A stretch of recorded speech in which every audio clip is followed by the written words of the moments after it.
हाय मुलांनो. हॅलो. कसे आहेत सगळे?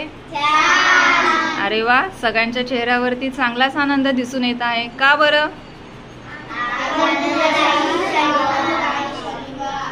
ओके, बरं. असेच छान हसा, खेळत राहा आणि त्याच्याबरोबर काय करायचं आहे आपल्याला? ओके. तुम्हाला मी एक प्रश्न विचारते मुलांनो. मला सांगा, तुमचे पाढे कितीपर्यंत पाठांतर आहेत?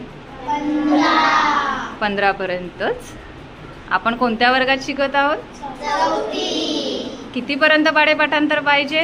25. पाहिजे की नाही? बरं. 15च्या नंतर कोणाचंच पाढा पाठांतर नाहीये? ओके. कोणाचा आहे? शिफा. कितीपर्यंत आहे शिफा? 20. Very good. चला, तिचं अभिनंदन करायचंय सगळ्यांनी. ओके, छान शिफा, व्हेरी गुड. तर आपल्याला पाढ्यांमध्ये असणारी हीच गंमत बघायची आहे आजच्या उपक्रमामध्ये. तर सगळ्यांना गंमत पाहायला आवडते ना? तर चला, आपण हीच गंमत आज आपण पाहणार आहोत. बघा मुलांनो, आज आपण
आहे की नाही 19च्या पाढ्यामध्ये गंमत?